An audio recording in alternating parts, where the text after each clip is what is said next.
Hello friends, मैं हूं Arvindra Pratap Singh, managing director अरस्तु आईएएस एकेडमी इंदौर से। तो दोस्तों, आज हमारे लेक्चर का जो टॉपिक है वो है मध्य प्रदेश में ऊर्जा संसाधन। तो ऊर्जा संसाधनों के बारे में अगर मैं थोड़ा सा बात करूं, तो हम सब जानते हैं कि मौजूदा समय में या वर्तमान समय में ऊर्जा की कितनी आवश्यकताएं महसूस की जाती हैं। ठीक है। तो चाहे वो कोई भी प्रदेश हो, किसी भी देश में ऊर्जा जो संसाधन है वो उस देश की अर्थव्यवस्था की रीढ़ मानी जाती है। क्योंकि चाहे आप उद्योगों को देख लें या कृषि क्षेत्रों को देख लें, तो जब तक ऊर्जा की प्राप्ति नहीं होगी इन क्षेत्रों में, तब तक ये जो क्षेत्र है ये सुचारू ढंग से काम नहीं कर पाते हैं। ठीक है। अगर आप एक इमेजिन ही कर लें कि अगर आपके घर में एक दिन लाइट नहीं रहती, ठीक है, क्योंकि ये लाइट भी क्या एक ऊर्जा का रूप है, तो अगर एक दिन लाइट नहीं है तो आपके कितने सारे काम या कार्य प्रभावित होते हैं। ठीक है। तो इसी प्रकार से जो ऊर्जा है, वो ऊर्जा उद्योगों के लिए या जो प्राथमिक क्षेत्र है कृषि के लिए, इन क्षेत्रों के लिए महत्वपूर्ण साधन मानी जाती है। ठीक है। और साथ ही साथ ये देश की या उस प्रदेश की अर्थव्यवस्था में भी अपना महत्वपूर्ण योगदान देती है। ठीक है। हमारा जो मध्य प्रदेश है, हमारे मध्य प्रदेश में ऊर्जा संसाधन भरपूर मात्रा में है, किंतु इन साधनों के दोहन में हमारा मध्य प्रदेश वर्तमान समय में भी पिछड़ा हुआ है। ठीक है। चलिए, तो बात करते हैं अब हम हमारे मध्य प्रदेश में ऊर्जा संसाधनों के इतिहास को लेकर। तो ऊर्जा संसाधनों का जो इतिहास है, इसको हम दो भागों में बांटकर पढ़ेंगे। एक है आपका कि स्वतंत्रता के पूर्व हमारे मध्य प्रदेश में ऊर्जा के साधनों के विकास को लेकर के कौन कौन से काम किए गए, और दूसरा है आपका स्वतंत्रता के पश्चात हमारे मध्य प्रदेश में ऊर्जा के क्षेत्र में कौन कौन से विकास हुए। चलिए, तो अब सबसे पहले आपका कि स्वतंत्रता के पूर्व हम देखते हैं। तो स्वतंत्रता के पूर्व आप देखेंगे कि मैं बात कर रहा हूं हमारे मध्य प्रदेश की। ठीक है। तो आप देखेंगे कि 1905 में जो ग्वालियर रियासत के महाराजा थे, ग्वालियर रियासत के महाराजा ने अपने रियासत में लगभग 240 किलोवाट का है यहाँ पर के डब्ल्यू, ठीक है, 240 किलोवाट का विद्युत संयंत्र स्थापित करवाया, जो कि टरबाइन आधारित था। ठीक है। और इसके बाद आप पाएंगे एक साल बाद ही 1906 में इंदौर रियासत में भी ऊर्जा के क्षेत्र में या ऊर्जा उत्पादन का कार्य प्रारंभ किया गया। इसके बाद लगभग 1930 आते आते तक हमारे मध्य प्रदेश में निजी कंपनियों के द्वारा लगभग 10 विद्युत संयंत्र स्थापित कर दिए गए, जिनसे कि विद्युत उत्पादन की जाने लगी, लेकिन इसकी मात्रा दोस्तों बहुत कम थी। ठीक है। तो अगर मैं बात करूं, ये तो स्वतंत्रता के पूर्व की बात थी कि हमारे मध्य प्रदेश में ऊर्जा के क्षेत्र में कौन कौन से विकास हुए। तो आपको याद रखना 1905 में या सर्वप्रथम पूछा जाए कि मध्य प्रदेश में सर्वप्रथम विद्युत संयंत्र केंद्र कहां पर स्थापित किया गया, तो वो कहां पर है आपका ग्वालियर रियासत में होगा। ठीक है, 1905 में। इसके बाद बात करें कि 1 नवंबर 1956 में हमारे मध्य प्रदेश की ऊर्जा क्षमता कुल कितनी थी। जब हमारे मध्य प्रदेश का जन्म हुआ 1 नवंबर 1956 में, तो उस समय पर हमारे मध्य प्रदेश में कुल कितनी उसकी विद्युत उत्पादन क्षमता थी, तो वो है आपकी कितना 81 मेगावाट। आपको याद रखना है 81 मेगावाट। ठीक है। अब हम बात करते हैं कि स्वतंत्रता के पश्चात हमारे मध्य प्रदेश में किस किस क्रम से ऊर्जा के क्षेत्र में विकास किया गया। ठीक है। तो सबसे पहले हमारे मध्य प्रदेश में जब स्वतंत्रता के बाद की बात करें, तो लगभग 10 सितंबर 1948 को मध्य प्रदेश विद्युत प्रदाय अधिनियम हमारे मध्य प्रदेश में पारित किया गया। हालांकि उस समय हमारे मध्य प्रदेश का जन्म नहीं हुआ था। ठीक है। हमने पढ़ा था अपने प्रीवियस लेक्चरों में कि अभी जो ए बी और सी पार्ट में हमारा प्रदेश बांट दिया गया था। ठीक है। तो इस ए बी सी के लिए जो है तो एक विद्युत प्रदाय अधिनियम जो है पारित किया गया। ठीक है। और कब किया गया, तो आपको याद रखना है 10 सितंबर 1948 को। अब इसी अधिनियम के तहत हमारे मध्य प्रदेश में 1 दिसंबर 1950 को मध्य प्रदेश विद्युत मंडल का गठन किया गया। जैसे कि आप किसी भी अधिनियम को पढ़ते हैं, जैसे आप अब देखें कि मानवाधिकार अधिनियम होता है। ठीक है। अब उसी अधिनियम में प्रावधान है मानवाधिकार आयोग का, कि है ना, कि मानव के अधिकारों को सुरक्षित व संरक्षित रखने के लिए जो है मानवाधिकार आयोग का गठन किया जाएगा इस अधिनियम के तहत। इसी प्रकार से विद्युत प्रदाय अधिनियम में इस बात का उल्लेख था कि मध्य प्रदेश में एक विद्युत मंडल का गठन किया जाएगा।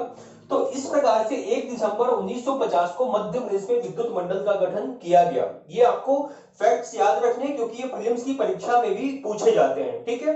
तो विद्युत मंडल का गठन किया गया। अब इसका गठन किया कहां गया हमारे मध्य प्रदेश में, तो इसका हेडक्वार्टर कहां बनाया गया, जो मुख्यालय बनाया गया वो मध्य प्रदेश के जबलपुर जिले में बनाया गया। ठीक है, अब चूंकि जबलपुर में एक भवन था, उस भवन को ही क्या नाम दे दिया गया, विद्युत मंडल का कार्यालय या हेडक्वार्टर, और उस भवन का नाम क्या रख दिया गया, उस भवन का नाम रखा गया शक्ति भवन। ये आपको याद रखना है। ठीक है, कि शक्ति भवन क्या है, तो ये विद्युत मंडल का हेडक्वार्टर है। कहां पर है, तो वो जबलपुर में है। इसके बाद बात करें तो 1960 में मध्य प्रदेश राज्य ग्रामीण विद्युतीकरण निगम की स्थापना की गई। ठीक है, 1960 में। इसका क्या था कि मध्य प्रदेश के जो ग्रामीण क्षेत्र हैं, उन ग्रामीण क्षेत्रों में विद्युतीकरण का जो जिम्मा दिया गया वो इस ग्रामीण विद्युतीकरण निगम को दिया गया, जिसकी स्थापना 1960 में की गई।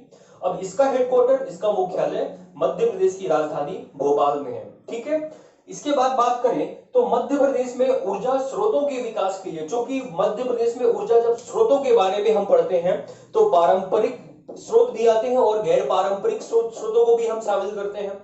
तो ये इन दोनों प्रकार के स्रोतों के विकास के लिए हमारे मध्य प्रदेश में 25 अगस्त 1982 को मध्य प्रदेश राज्य ऊर्जा विकास निगम की स्थापना की गई। ठीक है, अब जब आगे के अपने लेक्चर्स में पढ़ेंगे यहाँ पर कि मध्य प्रदेश ऊर्जा विकास निगम के प्रमुख कार्यों का वर्णन करें, ठीक है, तो इसको भी हम देखेंगे। लेकिन ये जो अभी हमने पढ़ा कि स्वतंत्रता के पश्चात हमारे मध्य प्रदेश में किस क्रम से ऊर्जा के क्षेत्र में प्रगति हुई, तो उसको आपको थोड़ा सा एक क्रम से, इसीलिए मैंने सारी चीजों को लिख दिया है ताकि आपको व्यवस्थित दिखाई दे और समझ में भी आए। ठीक है, तो आपको ये फैक्ट्स याद रखने हैं। अब हम बात करते हैं कि हमारे मध्य प्रदेश में ये जो विद्युत मंडल है, मध्य प्रदेश विद्युत मंडल, इस विद्युत मंडल के और कितने कितने विभाग हैं और उन विभागों के द्वारा कौन कौन से कार्य संपन्न। तो चलिए आप बात करते हैं मध्य प्रदेश के ऊर्जा विभागों के बारे में। ठीक है, तो यहाँ पर मैंने एक चार्ट बनाया है और इस चार्ट के माध्यम से आपको मध्य प्रदेश के ऊर्जा विभागों के बारे में संपूर्ण जानकारी प्राप्त हो जाएगी। तो मैं बात करूं कि वर्ष 2003 में मध्य प्रदेश में विद्युत अधिनियम पारित किया गया। ठीक है, तो कंपनी अधिनियम 1956 के तहत 2003 के विद्युत अधिनियम के प्रावधानों में उल्लिखित प्रावधानों के तहत मध्य प्रदेश में मध्य प्रदेश पावर जनरेटिंग कंपनी, ठीक है, मध्य प्रदेश पावर ट्रेडिंग कंपनी तथा मध्य प्रदेश पावर ट्रांसमिशन कंपनी की स्थापना की गई। ठीक है, बात करें इनके नाम से, जैसे आप स्पष्ट है कि Madhya Pradesh power generating company limited, ये भी कहां पर है आपका, जबलपुर में है। ये तीनों कंपनी आपको कहां दिखेंगी, जबलपुर में ही दिखेंगी, जो कि हमने शक्ति भवन के बारे में पढ़ा था जिसका मुख्यालय, या मध्य प्रदेश विद्युत मंडल के बारे में पढ़ा था जिसका मुख्यालय जबलपुर में है, शक्ति भवन में।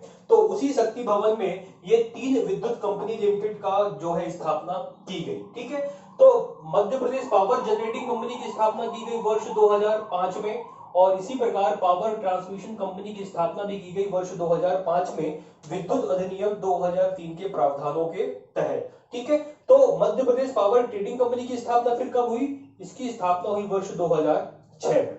ठीक है, अब इनके नाम आप देखिए कि Madhya Pradesh power generating company, power generate करना है मतलब विद्युत उत्पादन का जो जिम्मा दिया गया वो किसको दिया गया, किस कंपनी को दिया गया, पावर जनरेटिंग कंपनी को, जिसको बोलते हैं हम MPPGCL, मध्य Pradesh power generating company limited. ठीक है, और यही मध्य प्रदेश में विद्युत उत्पादन के लिए जिम्मेदार है। ये तीनों जो कंपनी लिमिटेड है, ये तीनों विद्युत मंडल के एक सहयोगी संस्था के रूप में कार्य करती हैं।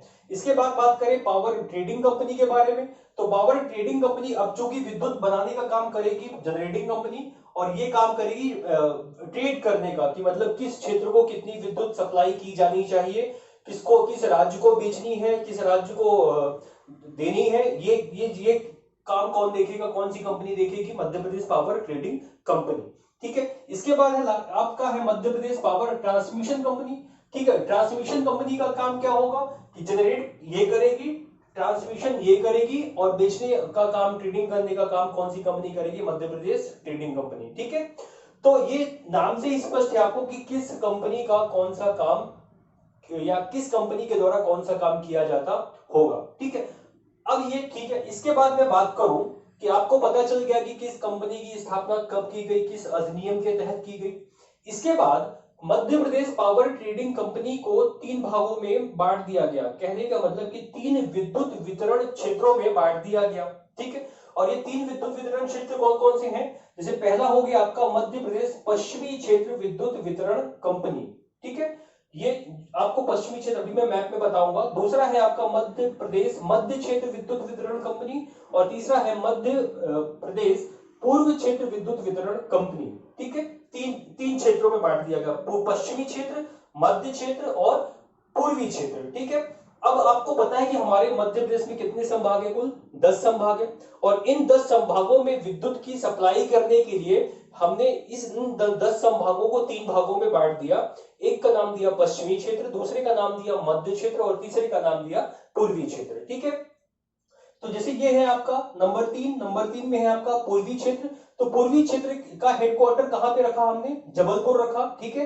लेकिन इसके अधीन जो है इन 4 संभागों को शामिल किया जाता है। कौन कौन से 4 संभाग है? वो आपका सागर है, रीवा है, शहडोल है और जबलपुर है। इन संभागों के अंतर्गत आने वाले जितने भी जिले हैं, ठीक है, उन सारे जिलों को आप किसमें काउंट करोगे? पूर्वी क्षेत्र में। इसका मुख्यालय किसको बनाया गया? जबलपुर को। जबकि मध्य प्रदेश मध्य क्षेत्र विद्युत वितरण कंपनी का के अंतर्गत ये 4 संभागों को शामिल किया गया, और ठीक है, इन 4 संभागों में इसका मुख्यालय किसका बनाया गया? भोपाल को। इसी प्रकार से ये है आपका पश्चिमी क्षेत्र मध्य प्रदेश पश्चिमी क्षेत्र विद्युत वितरण कंपनी। इसके अंतर्गत ये 2 संभाग शामिल किए जाते हैं और इसका हेडक्वार्टर बनाया गया इंदौर को। या आप जिस किसी भी जिले में निवास करते हैं, ठीक है, तो आप अपने घर पे आने वाले बिजली बिलों को देखेंगे तो वहां पर सबसे ऊपर बड़े बड़े अक्षरों में लिखा होगा कि आप किस क्षेत्र से आते हैं, उस क्षेत्र का नाम लिखा होगा। जैसे कि अगर आप सागर, रीवा, शहडोल या जबलपुर संभागों के अंतर्गत आने वाले जिलों से होंगे तो उस बिजली के बिल में लिखा होगा मध्य प्रदेश पूर्वी क्षेत्र विद्युत वितरण कंपनी, ठीक है। या चंबल, ग्वालियर, भोपाल या नर्मदापुरम संभागों से आने वाले होंगे आप तो उसमें लिखा होगा मध्य प्रदेश मध्य क्षेत्र। या इंदौर या उज्जैन से आने वाले जिलों से होंगे, संभागों से, तो वहां पर लिखा होगा मध्य प्रदेश पश्चिमी क्षेत्र विद्युत वितरण कंपनी। इसका आपको हेडक्वार्टर जरूर याद रखना है, ठीक है, कि ये पूर्वी क्षेत्र विद्युत वितरण कंपनी का हेडक्वार्टर जबलपुर है, मध्य क्षेत्र का है आपका भोपाल, जबकि पश्चिमी क्षेत्र का है आपका इंदौर, ठीक है। तो मध्य प्रदेश पावर ट्रेडिंग कंपनी को इन 3 भागों में बांट दिया गया था। इन 3 भागों में के आधार पर हमने संपूर्ण मध्य प्रदेश को भी 3 विद्युत वितरण कंपनियों में हमने विभाजित कर दिया था। अब बात करें, मैंने यहां पे लिखा है मध्य प्रदेश पावर मैनेजमेंट कंपनी, ठीक है। तो वर्ष 2012 में, मतलब कि 10 अप्रैल 2012 को पावर ट्रेडिंग कंपनी का जो नाम है उस नाम को क्या कर दिया गया? परिवर्तित कर दिया गया, और मध्य प्रदेश पावर ट्रेडिंग कंपनी का नाम बदलकर क्या रख दिया गया? मध्य प्रदेश पावर मैनेजमेंट कंपनी, ठीक है। डेट याद रहेगी, 10 अप्रैल 2012 को पावर ट्रेडिंग कंपनी का नाम बदलकर पावर मैनेजमेंट कंपनी कर दिया गया। और इसके बाद आपका 26 अप्रैल 2012 को मध्य प्रदेश विद्युत मंडल, जिसके बारे में हमने पढ़ा था, 1 दिसंबर 1950 को इसकी स्थापना की गई। तो मध्य प्रदेश विद्युत मंडल का जो विलय है वो मध्य प्रदेश पावर मैनेजमेंट कंपनी में कर दिया गया, ठीक है। इस प्रकार से वर्तमान समय की अगर मैं बात करूं तो मध्य प्रदेश में विद्युत मंडल नामक कोई भी ऊर्जा विभाग नहीं है हमारे मध्य प्रदेश में, क्योंकि 26 अप्रैल 2012 को मध्य प्रदेश विद्युत मंडल का विलय करवा दिया गया, किसमें? मध्य प्रदेश पावर मैनेजमेंट कंपनी में, ठीक है। तो इस प्रकार से ये है मध्य प्रदेश के ऊर्जा विभाग की कौन कौन सी विभाग है मध्य प्रदेश के ऊर्जा क्षेत्र में, और उन विभागों के अंतर्गत पर्टिकुलर कौन कौन से कार्य किए जाते हैं, ठीक है। तो नाम से आप स्पष्ट कर लेंगे, ये आपको याद रखना है कि 3 भागों में बांटा गया है, ठीक है, पूर्वी, मध्य और पश्चिमी में। इसके बाद बात करते हैं, अब चूंकि ये ऊर्जा विभाग हो गए, अब बात करेंगे हम कि हमारे मध्य प्रदेश में ऊर्जा साधनों की। तो आपको पता है दोस्तों कि हमारे मध्य प्रदेश में पारंपरिक ऊर्जा स्रोत भी है और गैर पारंपरिक ऊर्जा स्रोत भी है। पारंपरिक का मतलब है जिसको हम जानते हैं अनवीकरणीय या क्षय ऊर्जा के नाम से, जबकि जो गैर पारंपरिक है उनको हम नवीकरणीय ऊर्जा स्रोतों के नाम से भी जानते हैं और अक्षय ऊर्जा के स्रोतों के नाम से भी हम जानते हैं, ठीक है। तो अब बात आती ये है कि जो पारंपरिक ऊर्जा के स्रोत हैं वो होते क्या हैं और जो गैर पारंपरिक ऊर्जा के स्रोत हैं वे क्या होते हैं। तो आपको मैं बताना चाहूंगा कि पारंपरिक ऊर्जा के स्रोत ऊर्जा के ऐसे स्रोत हैं जिनके भंडारण सीमित है और गत भविष्य में उनके समाप्त होने की संभावना बनी हुई है। ऐसे स्रोतों को हम पारंपरिक ऊर्जा के स्रोत कहते हैं। जैसे आपका कोयला हो गया, जो आपका परमाणु ऊर्जा हो गया, ये स्रोत आपके किस में आ जाते हैं, पारंपरिक में। ठीक है। और आप गैर पारंपरिक ऊर्जा के स्रोत, ऐसे ऊर्जा के स्रोत जिनके भंडार असीमित है और गत भविष्य में समाप्त होने की संभावना उनकी ना के बराबर है, गैर पारंपरिक ऊर्जा के स्रोत कहलाते हैं। जैसे आपका पवन ऊर्जा हो गई, ठीक है, आपका आपकी आपकी जल ऊर्जा हो गई, आपका ज्वारीय ऊर्जा हो गई, तो ये कभी तापीय ऊर्जा हो गई, ये कभी समाप्त होने वाले नहीं है। ठीक है। तो चलिए अब बात करते हैं हम इन्हीं मध्य प्रदेश की ऊर्जा साधनों के बारे में। अब बात करते हैं कि मध्य प्रदेश की ऊर्जा स्रोतों के बारे में। ठीक है। तो मध्य प्रदेश की ऊर्जा स्रोतों को हम दो भागों में बांटकर पढ़ेंगे, या पढ़ते ही हैं हम। पहला है आपका परंपरागत ऊर्जा के स्रोत और दूसरा है गैर पारंपरागत, और इन्हीं को हम जानते हैं अनवीकरणीय ऊर्जा के स्रोत और क्षय ऊर्जा के स्रोत। जबकि गैर परंपरागत को हम नवीकरणीय ऊर्जा के स्रोत और अक्षय ऊर्जा के स्रोतों के भी नाम से जानते हैं। ठीक है। नवीकरणीय ऊर्जा के स्रोत का मतलब क्या है कि अगर कोयला हो गया, जैसे पेट्रोल है, जैसे प्राकृतिक गैस है, इनका एक बार अगर आपने उपयोग कर लिया तो इनका पुनः उपयोग करना संभव नहीं होता है, इसलिए हम इनको जानते हैं अनवीकरणीय ऊर्जा के स्रोतों के नाम से। जबकि पवन ऊर्जा है, तापीय ऊर्जा है या ज्वारीय ऊर्जा है, इनका एक बार प्रयोग करने के बाद इनका दूसरी बार भी, तीसरी बार भी, चौथी बार भी प्रयोग करना संभव होता है, इसलिए इनको हम किस नाम से जानते हैं, नवीकरणीय ऊर्जा के स्रोतों के नाम से। ठीक है।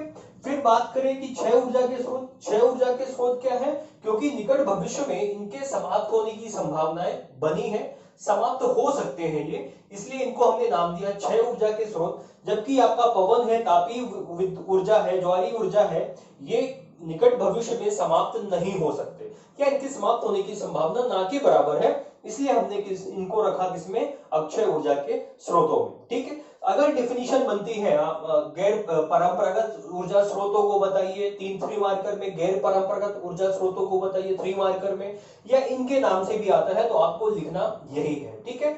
अगर आता है कि परंपरागत ऊर्जा स्रोत के बारे में बताइए, तो आप बताएंगे कि ऊर्जा के ऐसे स्रोत जिनके भंडार सीमित है और निकट भविष्य में समाप्त होने की संभावनाएं बनी हुई हैं, साथ ही जो पर्यावरण के को प्रदूषित करते हैं, ऐसे ऊर्जा साधनों को हम परंपरागत ऊर्जा साधनों के नाम से जानते हैं। जैसे कोयला, पेट्रोल, प्राकृतिक गैस। ठीक है।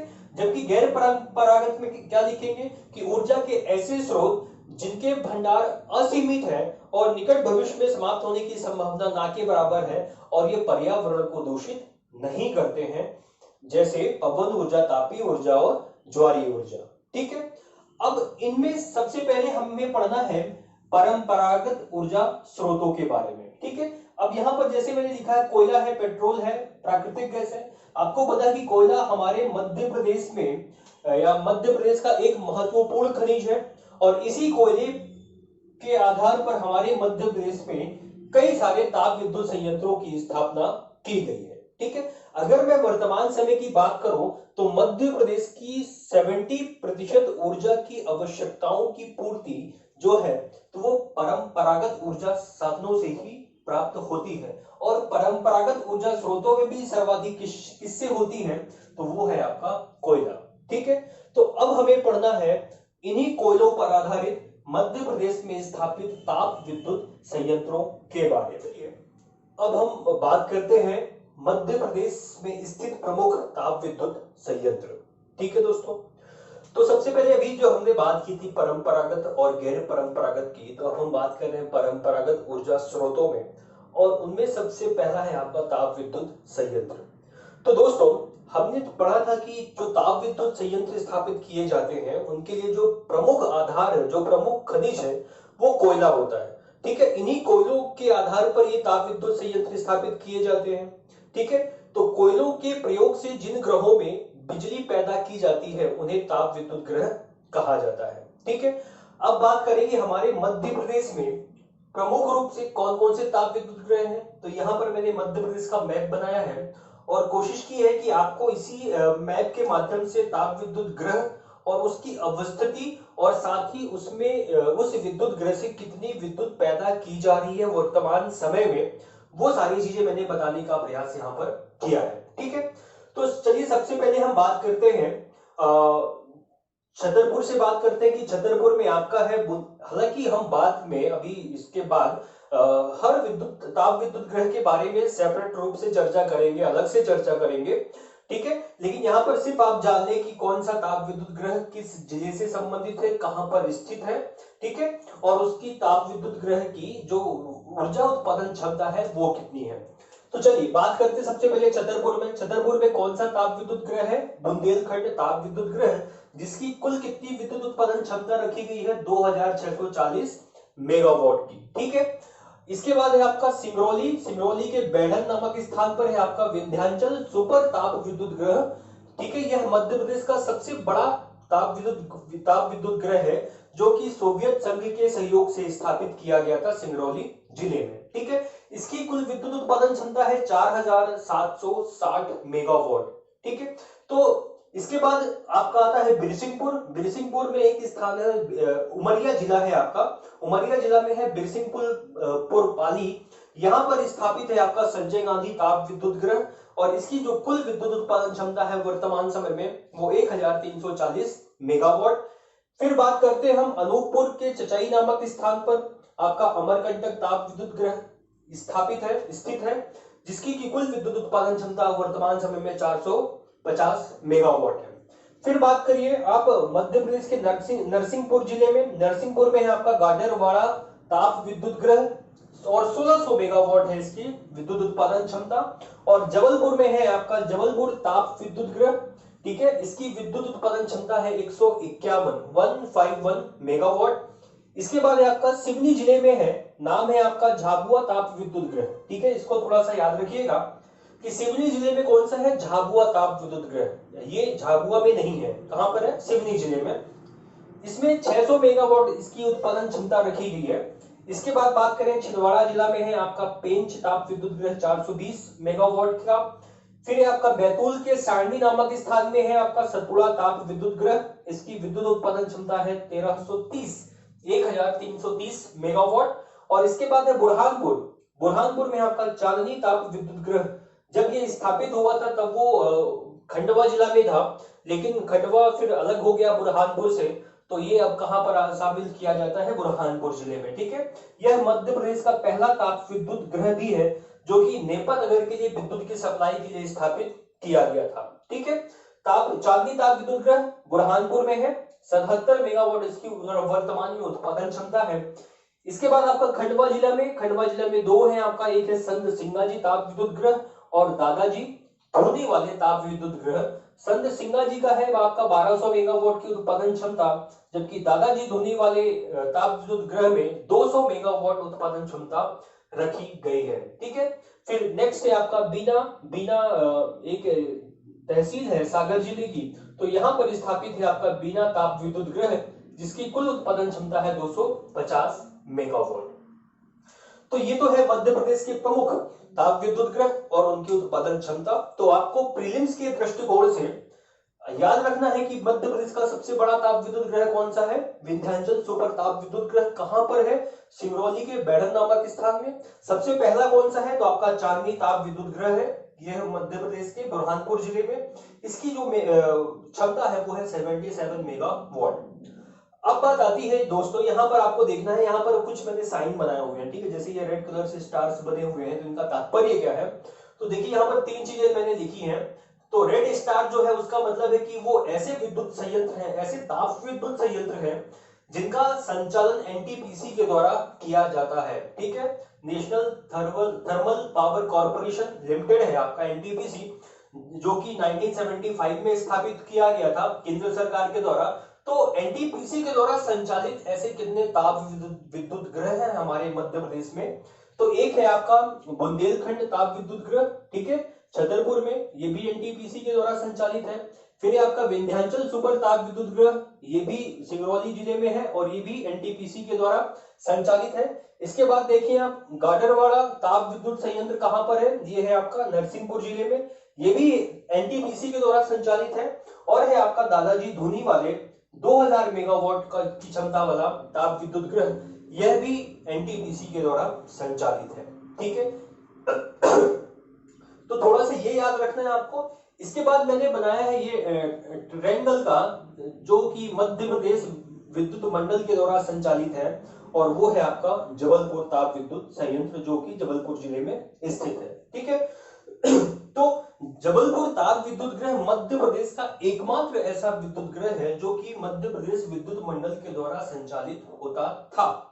जो कि अभी हमने पढ़ा या स्थापित किया गया था विद्युत मंडल के द्वारा, जो कि अभी हमने पढ़ा था कि 26 अप्रैल 2012 को मध्य प्रदेश विद्युत मंडल का जो है तो विलय करवा दिया गया मध्य Pradesh power management company limited में। ठीक है, इसके बाद जितने भी बचते हैं आपके ताप विद्युत गृह, चाहे वो आपका छिंदवाड़ा हो, चाहे वो आपका जैसे कि सिवनी हो गया, सिवनी में जो झाबुआ ताप विद्युत गृह है ये आपका भेल के द्वारा संचालित है। ठीक है, भेल के द्वारा। इसके बाद जो और बचते हैं जैसे आपका बीना हो गया, आपका अमरकंटक हो गया, संजय गांधी हो गया, सतपुड़ा हो गया, संत सिंगा जी हो गया, ये किसके द्वारा संचालित होते हैं? मध्य प्रदेश एमपीपीजीसीएल, मध्य Pradesh power generating company limited के द्वारा।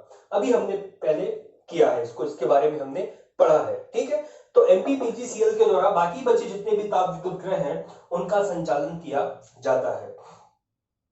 तो दोस्तों, अब ये तो बात प्रीलिम्स के दृष्टिकोण से है कि मध्य प्रदेश में कौन सा ताप विद्युत गृह है, लेकिन मेंस के दृष्टिकोण से भी 3 मार्कर में या 5 मार्कर में या 6 मार्कर में आपसे पूछा जा सकता है विंध्याचल सुपर ताप विद्युत गृह के बारे में। तो आपको कैसे लिखना है उसको, तो उसके लिए चलिए अब हम बात करते हैं कि किसी भी ताप विद्युत गृह का अगर मेंस में क्वेश्चन बनता है तो उसका आंसर फॉर्मेट करते हैं, कैसे बनेगा। यहाँ पर सबसे पहले चांदनी ताप विद्युत गृह के बारे में है ना, यहाँ पर लिखा है चांदनी थर्मल पावर प्रोजेक्ट। अब हमें पता है कि हमने अभी पढ़ा था कि चांदनी ताप विद्युत गृह मध्य प्रदेश के बुरहानपुर। तो अगर कभी 3 मार्कर में या 5 मार्कर में आपसे क्वेश्चन या 6 मार्कर में क्वेश्चन पूछा जाता है, हालांकि 6 मार्कर में 100 शब्द आएंगे और 100 शब्दों में आपसे एक नहीं पूछा जाएगा, बल्कि पूछा जाएगा कि मध्य प्रदेश की परंपरागत ऊर्जा स्रोतों के बारे में बताइए, तब वहां पर आपको इन सबके बारे में थोड़ा बहुत डिटेलिंग करनी पड़ेगी। ठीक है, हालांकि 100 शब्द में तो आप उसको पूरा नहीं कर पाएंगे, लेकिन मुख्य रूप से ये मैप बनाकर आप जो है तो 2-4 ताप विद्युत गृह के बारे में भी बता देंगे तो वो पर्याप्त होगा वहां पर। लेकिन चूंकि 2020 के बाद जो मुख्य परीक्षा का पैटर्न है वो अब 50 शब्दों का हो गया और 5 नंबर का, तो 50 शब्दों में किसी भी एक ताप विद्युत गृह के बारे में पूछा जा सकता है। ठीक है, और आपके पास इतने शब्द होने चाहिए कि आप उसको लिख सके। तो मैं बताना ये चाह रहा हूं अब आपको कि अगर मान लीजिए मुख्य परीक्षा में किसी भी ताप विद्युत गृह के बारे में आपसे पूछता है, तो आप उस ताप विद्युत गृह के बारे में किन किन बिंदुओं पर बिंदुवार चर्चा करेंगे। ठीक है, तो सबसे पहले आप बताएंगे कि उस ताप विद्युत गृह की स्थापना वर्ष क्या है, कब स्थापित किया गया, वह मध्य प्रदेश के किस जिले में स्थापित किया गया, आपको ये भी बताना है। ठीक है, कहां पर है ये भी बताना है। साथ ही साथ बताना है कि उस ताप विद्युत संयंत्र की स्थापना का उद्देश्य क्या था। ठीक है, निश्चित रूप से अगर कोई कारखाने अगर स्थापित किए जा रहे हैं, ठीक है, तो उसका एक निश्चित उद्देश्य होता है, उस उद्देश्य की पूर्ति के लिए है। तो इस ताप विद्युत गृह की उद्देश्य क्या होगा, साथ ही उसकी क्षमता क्या है, और जो सबसे महत्वपूर्ण है वो ये है कि ताप विद्युत गृह के लिए जो आवश्यक कच्चा माल है वो है आपका पानी, और दूसरा है कोयला। तो उस पर्टिकुलर ताप विद्युत संयंत्र को पानी की आपूर्ति और कोयले की आपूर्ति किन किन क्षेत्रों से होती है, आपको ये भी बताना पड़ेगा। ठीक है, तो चलिए मैं बात करता हूं चांदनी ताप विद्युत गृह की। तो आप बता सकते हैं कि चांदनी ताप विद्युत गृह की स्थापना वर्ष 1953 में मध्य प्रदेश के तत्कालीन खंडवा जिले में और वर्तमान में बुरहानपुर जिले में की गई। इसकी स्थापना का जो मुख्य उद्देश्य था वो है नेपानगर स्थित सरकारी कागज कारखाने को विद्युत की आपूर्ति करना। ठीक है, इसकी जो वर्तमान में विद्युत उत्पादन क्षमता है वो 77 मेगावाट है। इस विद्युत संयंत्र को पानी की आपूर्ति सुक्ता बांध कहां पर है, खंडवा जिला में, और कोयले की आपूर्ति पाथरखेड़ा बैतूल से की जाती है। ठीक है, यह मध्य प्रदेश का पहला ताप विद्युत संयंत्र भी है। ठीक है, अगर इतनी सारी चीजें आप बता दोगे तो निश्चित तौर पर 5 मार्कर में 50 शब्द में आप सारी चीजों को पुटअप कर सकते हैं और आपका उत्तर भी काफी प्रभावी बनेगा। ठीक है, क्योंकि आपने लगभग लगभग सारी चीजों को वहां पर डाल दिया है। ठीक है, तो चलिए अब इसी प्रकार से अब स्थिति पैटर्न यही होगा। ठीक है, अब हम और जो हमारे मध्य प्रदेश के प्रमुख ताप विद्युत गृह हैं उनके बारे में चर्चा करें। अब बात करता हूं मैं मध्य प्रदेश का दूसरा जो आपका ताप विद्युत गृह है, जिसका नाम मैंने लिखा है यहाँ पे सतपुड़ा ताप विद्युत गृह, या इसी को नाम से जानते हैं हम सारणी ताप विद्युत गृह। ऐसा क्यों? क्योंकि ये जो सतपुड़ा ताप विद्युत गृह है वो बैतूल के सारणी नामक स्थान पर स्थापित किया गया है, इसलिए इस स्थान विशेष के नाम पर इसको सारणी ताप विद्युत गृह के नाम से भी जानते हैं और इसका नाम सतपुड़ा ताप विद्युत गृह भी है। अब बात करते हैं कि इसकी स्थापना कब की गई, तो इसकी स्थापना वर्ष 1960 में की गई, 1960 में, लेकिन 1967 से इस ताप विद्युत गृह ने विद्युत का उत्पादन करना प्रारंभ किया। ठीक है, स्थिति हमें पता है कि बैतूल के सारणी नामक स्थान पर। इसका संचालन कौन करता है?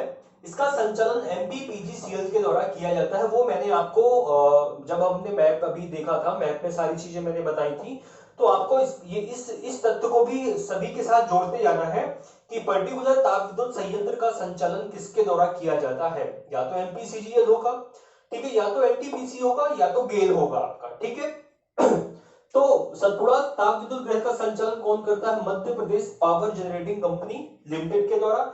इसकी क्षमता कितनी है? क्षमता है इसकी 1330 मेगावाट। ठीक है, यहां पर आप देखिए, ये मैंने विद्युत इकाइयों के बारे में लिखा है, जैसे कि 200 मेगावाट एक विद्युत इकाई है, इसके बाद 210 मेगावाट की 3 विद्युत इकाइयां स्थापित की गई हैं और 250 मेगावाट की 2 इकाइयां हैं। कहने का मतलब कि 2 3 2 5 और 1 6, यहां पर कुल 6 इकाइयों को स्थापित किया गया है और इन 6 इकाइयों के माध्यम से कुल विद्युत उत्पादन क्षमता कितनी है? 1330 मेगावाट की। ठीक है, इसके बाद बात करेंगे सतपुड़ा ताप विद्युत गृह को पानी की आपूर्ति और कोयले की आपूर्ति कहां से होती है। तो आप थोड़ा सा भी अगर नदियों के बारे में पढ़ा होगा, अपने कोयला क्षेत्रों के बारे में पढ़ा होगा, तो आप निश्चित तौर पर बता सकते हैं, क्योंकि इसकी अवस्थिति कहां पर है? बैतूल में है। तो निश्चित तौर पर कि जो पानी की आपूर्ति होती है इस ताप विद्युत गृह को, वो तवा बांध से होती है। ठीक है, जबकि कोयले की आपूर्ति जो है पाथरखेड़ा कोयला क्षेत्र से होती है, जो कि बैतूल में स्थित है। ठीक है, तो तवा बांध से पानी और पाथरखेड़ा से इसको जो है तो कोयले की आपूर्ति होती है। ठीक है, तो ये आपका ये कंप्लीट हो गया। इसके बाद नेक्स्ट बात करते हैं संजय गांधी, या इसको दूसरा नाम है बिरसिंहपुर पानी के नाम से भी इसको जानते हैं, ताप विद्युत गृह। ठीक है, इसकी स्थापना कब हुई? स्थापना हुई इसकी वर्ष 1982 में, लेकिन इस ताप विद्युत गृह ने 1993 से बिजली उत्पादन का कार्य प्रारंभ किया। इसकी अवस्थिति हमने पता है कि इसकी अवस्थिति मध्य प्रदेश के उमरिया जिले में बिरसिंहपुर पाली नामक स्थान पर है। ठीक है, इसका संचालन भी मध्य Pradesh power generating company limited के द्वारा, या कहें एमपीपीजीसीएल के द्वारा किया जाता है। इसकी जो कुल विद्युत उत्पादन क्षमता है वो 1340 मेगावाट है। यहाँ पर कितनी इकाइयां स्थापित की गई हैं? कुल 5 इकाइयां। देखिए, 210 मेगावाट की 4 इकाइयां हैं और 500 मेगावाट की 1 इकाइयां हैं। अगर इन सबको आप जोड़ देंगे तो कितना आ जाएगा? 1340 मेगावाट हो जाएगा। ठीक है, इसके बाद इसको पानी की आपूर्ति और कोयले की आपूर्ति कहां से होती है? तो थोड़ा सा देखें कि इसकी स्थिति कहां पर है? उमरिया, और उमरिया में जो है तो जोहिला नदी प्रवाहित होती है। ठीक है, इसके बाद सुहागपुर कोयला क्षेत्र भी आपका कहां पर है? उमरिया में है। तो निश्चित तौर पर कि तो उमरिया में स्थित होने के कारण सुहागपुर कोयला क्षेत्र से इसको कोयले की आपूर्ति और जोहिला नदी के द्वारा इसको पानी की आपूर्ति की जाती है। ठीक है, तो इस प्रकार से आपका ये संजय गांधी और सतपुड़ा, बस दोनों में सिर्फ मिस्टेक, मतलब जो अंतर है क्षमता में, देखिए ये है 1330 मेगावाट का और इसकी क्षमता है 1340 मेगावाट की, मतलब सिर्फ 10 मेगावाट का फर्क है। ठीक है, तो ये थोड़ा सा आपको याद रखना है कि सतपुड़ा बड़ा है ये उत्पादन क्षमता में या संजय गांधी। चलिए, इसके बाद हम नेक्स्ट बात करते हैं ताप विद्युत गृहों की। अब बात करते हैं हम नेक्स्ट अमरकंटक ताप विद्युत संयंत्र। ठीक है, इसकी स्थापना कब की गई? इसकी स्थापना वर्ष है 1977 में स्थापित किया गया। कहां पर किया गया? तो यह मध्य प्रदेश के अनूपपुर जिले में चचई नामक स्थान पर किया गया। ठीक है, कहीं कहीं पुस्तकों में शहडोल मिलता है, तो तो चूंकि जब ये स्थापित हुआ तब वो हुआ था शहडोल जिले में, लेकिन हमें पता है कि कालांतर में शहडोल जिले से अलग हुआ था आपका अनूपपुर जिला। ठीक है, तो वर्तमान समय में अनूपपुर जिले के जजई नामक स्थान पर स्थित है आपका अमरकंटक ताप विद्युत ग्रह। ठीक है, इसका संचालन कौन करता है? इसका संचालन भी एमपीपीजीसीएल के द्वारा किया जाता है। इसकी जो क्षमता है ये है 450 मेगावाट की। ठीक है, इसमें कुल 3 विद्युत इकाइयां संचालित की जाती हैं। एक है आपका 120 मेगावाट की 2 इकाइयां हैं, जबकि 210 मेगावाट की 1 इकाई। ठीक है, तो इस प्रकार से कुल 450 मेगावाट विद्युत उत्पादन क्षमता है।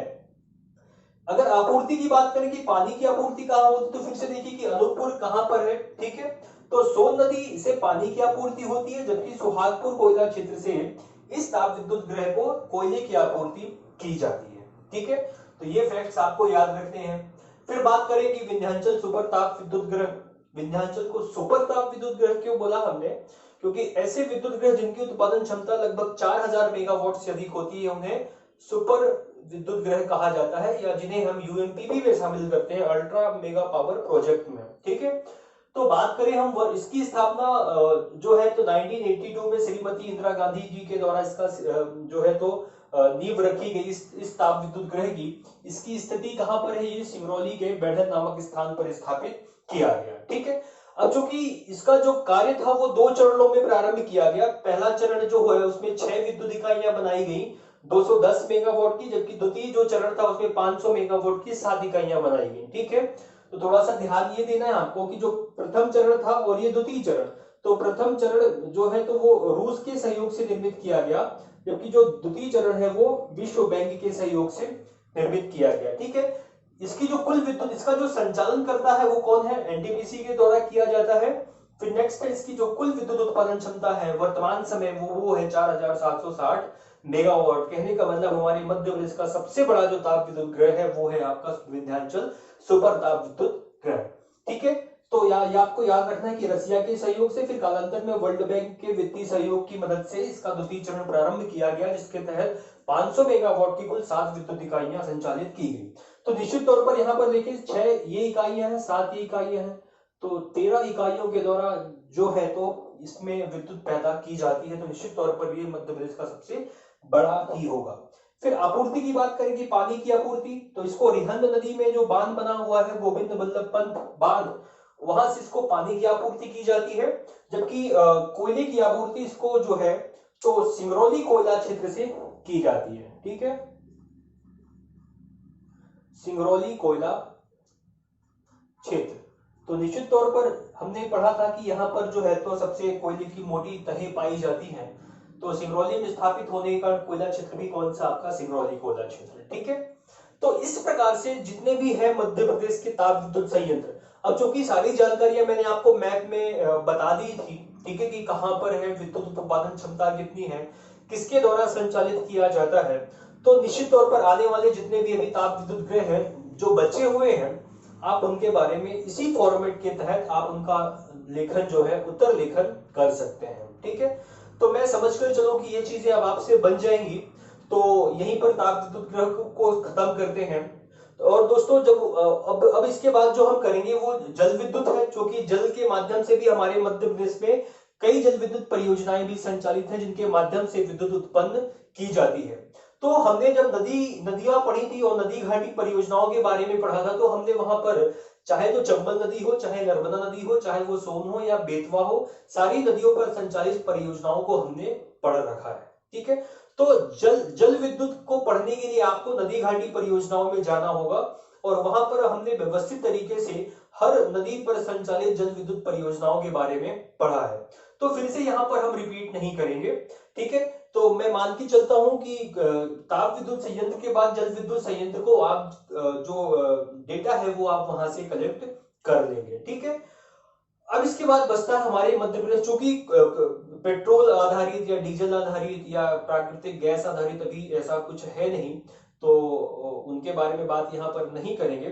ठीक है, तो अभी गैस पाइपलाइन है उसके बारे में हम बात करते हैं, लेकिन ये कोयला ताप विद्युत ग्रह हो गया, जल विद्युत के बारे में आप वहां से कर लेंगे। अब जो आणविक ऊर्जा है हमारे मध्य प्रदेश के संदर्भ में, चलिए उसको देखते हैं। तो चलिए अब नेक्स्ट बात करते हैं मध्य प्रदेश के परंपरागत ऊर्जा स्रोतों में दूसरे नंबर पर है आपका परमाणु ऊर्जा। तो परमाणु ऊर्जा का हमारे मध्य प्रदेश में अभी फिलहाल ऊर्जा उत्पादन में इतना महत्वपूर्ण स्थान नहीं है, लेकिन फिर भी मध्य प्रदेश के अगर परमाणु ऊर्जा संयंत्रों की मैं बात करूं तो मध्य प्रदेश का प्रथम परमाणु ऊर्जा संयंत्र की स्थापना मध्य प्रदेश के मंडला जिले में के चुटका गांव में की गई। ठीक है, ये आपको फैक्ट याद रखना है, ये प्रीलिम्स के लिए बहुत महत्वपूर्ण होता है। तो मंडला जिले के चुटका गांव में किया गया। इसकी जो कुल विद्युत उत्पादन क्षमता रखी गई वो थी आपकी 1400 मेगावाट, 1400 मेगावाट। फिर इसी तरह मध्य प्रदेश में द्वितीय परमाणु ऊर्जा संयंत्र की स्थापना मध्य प्रदेश के शिवपुरी जिले के भीमपुर गांव में की गई और इस परमाणु ऊर्जा संयंत्र की जो कुल विद्युत उत्पादन क्षमता है वो 2800 मेगावाट रखी गई। ठीक है, तो ये दोनों आपको फैक्ट्स याद रखने हैं। पहला परमाणु ऊर्जा संयंत्र कहां, मंडला जिले के चुटका गांव में, और दूसरा शिवपुरी जिले के भीमपुर गांव में। ठीक है, अब बात करते हैं तीसरा है आपका स्रोत गैस आधारित विद्युत ग्रह। ठीक है, गैस आधारित विद्युत ग्रह की स्थापना हमारे मध्य प्रदेश में सर्वप्रथम कहां पर करी गई, भांडेर नामक स्थान पर, या दतिया कह सकते हैं। तो भांडेर गैस विद्युत परियोजना के माध्यम से, चूंकि ये जो परियोजना है ये इसको एचवीजे का मतलब है हमारे भारत देश की एक अंतरराज्यीय गैस आपूर्ति परियोजना है, जिसे की नाम दिया गया एचवीजे। एच मतलब एक स्थान है जिसका नाम है हजीरा, वी फॉर है आपका विजयपुर और जे फॉर है जगदीशपुर जो कि यूपी में पड़ता है। विजयपुर कहां पर है, गुना मध्य प्रदेश में, और हजीरा है आपका गुजरात में। तो गुजरात से लेकर के मध्य प्रदेश, फिर है आपका उत्तर प्रदेश, हरियाणा और दिल्ली एनसीआर के क्षेत्रों तक गैस की आपूर्ति के लिए ये पूरी की पूरी हमारे देश भर में इन राज्यों में गैस पाइपलाइन बिछाई जा रही है। ठीक है, तो ये जो है ये गेल के माध्यम से ये जो परियोजना है, ये गेल के द्वारा इस परियोजना का संचालन किया जा रहा है। तो ये जो भांडेर को जो गैस की आपूर्ति होगी वो इसी एचवीजे गैस पाइपलाइन से की जाएगी। ठीक है, तो मध्य प्रदेश का पहला गैस आधारित विद्युत ग्रह कहां पर स्थापित किया गया, तो भांडेर नामक स्थान पर। ठीक है, फिर नेक्स्ट है इसकी जो उत्पादन क्षमता है वो है आपका 342 मेगावाट रखी गई। इसके बाद नेक्स्ट बात करें तो मध्य प्रदेश में के शहडोल जिले में कोल बेड मीथेन मतलब कि आपको पता है कि जहां जहां पर कोयला भंडारण होता है, जैसे कि हमारे मध्य प्रदेश में हमने सिगरौली पढ़ा था, हमने पढ़ा सुहागपुर, हमने पढ़ा उमरिया। तो ये जो कोयला क्षेत्र हैं, इन कोयला क्षेत्रों में जहां पर कोयले की हमें प्राप्ति होती है वहां से हमें मीथेन गैस की भी प्राप्ति होती है। तो निश्चित तौर पर आपने ये देखा होगा कि जहां पर कोयला खदानें होती वहां पर धुआं उठता रहता है या आग लग जाती है उन कोयला खदानों में। उनका जो प्रमुख कारण है वो यही है क्योंकि कोयला खदानों में किस गैस की प्राप्ति होती है, मीथेन गैस की। ठीक है, तो कोल बेड मीथेन आधारित जो विद्युत संयंत्र की स्थापना की जा रही है वो मध्य प्रदेश के शहडोल जिले में की जा रही है। और कौन स्थापित कर रहा है, तो रिलायंस इंडस्ट्री के द्वारा किया जा रहा है। फिर नंबर थर्ड है कि गुना विजयपुर में आपके गेल के माध्यम से 380 मेगावाट का भी गैस जो है ताप विद्युत गृह की स्थापना प्रस्तावित है, जो कि यही है आपका एचवीजे के द्वारा गैस की आपूर्ति की जाएगी। विजयपुर कहां पर, मध्य प्रदेश के गुना जिले में। ठीक है, तो ये जो एचवीजे है वो मध्य प्रदेश के गुना जिले से होकर के और फिर वो उत्तर प्रदेश में पहुंचेगी, क्योंकि उत्तर प्रदेश के जो उर्वरक कारखाने हैं उन उर्वरक कारखानों की गैस की आपूर्ति के लिए यह परियोजना जो है शुरुआत की गई। तो इस प्रकार से मध्य प्रदेश की जो परंपरागत ऊर्जा के स्रोत हैं, जिनमें हमने ताप विद्युत ग्रहों के बारे में पढ़ा, हमने जल विद्युत ग्रहों के बारे में नदी घाटी परियोजनाओं में पढ़ा था। इसके बाद है आपका परमाणु ऊर्जा और है आपका गैस आधारित ऊर्जा। तो बस यही है आपके परंपरागत ऊर्जा स्रोत। अब जो बचते हैं वो है आपके गैर परंपरागत या नवीकरणीय या अक्षय ऊर्जा के स्रोत। तो दोस्तों अभी तक चूंकि ये जो है ये एक अलग सा पोर्शन है। अब जो हम गैर परंपरागत ऊर्जा के स्रोतों को पढ़ेंगे वो अपने नेक्स्ट लेक्चर में करेंगे। तो आज का लेक्चर यहीं समाप्त करते हैं। तो दोस्तों घर पे रहें, सुरक्षित रहें। जय हिंद, जय भारत, थैंक यू।